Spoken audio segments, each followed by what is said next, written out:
अगर हम पिछले हफ्ते की बात करें तो गोल्ड सिल्वर में अगेन एक पॉजिटिव ट्रेंड देखने को मिला। हमने देखा गोल्ड सिल्वर के भाव पिछले हफ्ते शानदार रिकवरी के साथ ट्रेड होते हुए दिखाई दे। गोल्ड के भाव ऑलमोस्ट 10%, सिल्वर के भाव करीबन 12% रिकवर होते हुए दिखाई दिए।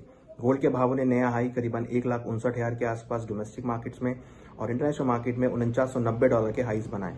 वहीं गोल्ड ने भी करीबन $100 का, सिल्वर ने वहीं करीबन $100 का नया हाई बनाया और 3,39,000 के नए हाईज डोमेस्टिक मार्केट में बनाते हुए नजर आए।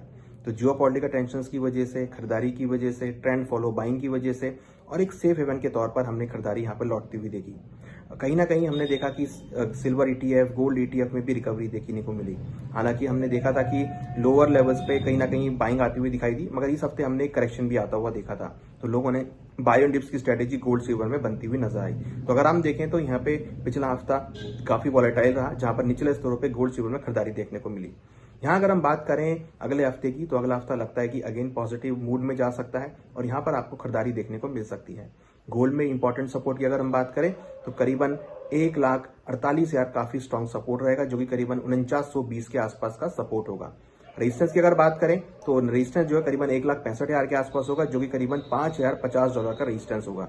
तो अल्टीमेटली लग रहा है कि 4900 से लेकर $5,050 के बीच गोल्ड के भाव मूव कर सकते हैं और बाय ऑन डिप्स की स्ट्रेटेजी वहां देखने को मिल सकती है। वहीं अगर हम सिल्वर की बात करें तो सिल्वर में ऑलमोस्ट हमने 339 के लेवल बनते हुए देखे। तो यहाँ पर अगर हम बात करें तो 3,30,000 काफी स्ट्रॉन्ग सपोर्ट है, जो कि करीबन $98 के आसपास का होगा।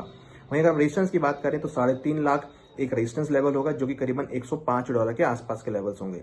तो हमें लगता है कि अगले हफ्ते भी कहीं ना कहीं एक रिकवरी का मोड देखने को मिल सकता है और लोअर लेवल पे खरीदारी गोल्ड सिल्वर में देखने को मिल सकती है। वहीं अगर हम बात करें बेस मेटल्स की, तो हमने बेस मेटल में काफी अच्छा मोमेंटम यहां पर बनता हुआ देखा।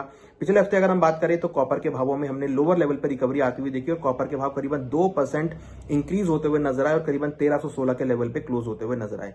पिछले करीबन 4 हफ्तों से हम देख रहे थे कि कॉपर के भावों में बहुत रेंज बाउंड मोमेंटम था, बट इस हफ्ते एक अच्छी खासी रिकवरी देखने को मिली, जो इंडिकेट कर रही है कि अगले हफ्ते भी एक रिकवरी देखने को मिल सकती है। यहाँ पर अगर हम सपोर्ट की बात करें तो 1280 काफी स्ट्रॉन्ग सपोर्ट है और हायर साइड में करीबन 1330 जो है काफी स्ट्रॉन्ग रेजिस्टेंस है। तो ये सपोर्ट रेजिस्टेंस लेवल हो सकते हैं, बट जिस तरीके से पिछले हफ्ते में हमने रिकवरी देखी है, लग रहा है कि अगला हफ्ता भी यहाँ पर पॉजिटिव मूड में ट्रेड होता हुआ दिखाई दे सकता है और वहां पर रिकवरी देखने को मिल सकती है। वहीं इंटरेस्टिंगली अगर हम बात करें तो क्रूड के भावों में हमने बहुत शानदार रिकवरी आती हुई देखी। अगर आप क्रूड की बात करेंगे तो क्रूड के भावों ने बहुत अच्छे रिटर्न्स यहाँ पर लाते हुए दिखाई दिए और क्रूड के भाव पिछले 3 हफ्तों से लगातार पॉजिटिव ट्रेंड में चल रहे हैं और पिछले हफ्ते करीबन 3.5% ज्यादा के रिटर्न, करीबन ₹207 की तेजी हमने क्रूड में आती हुई देखी।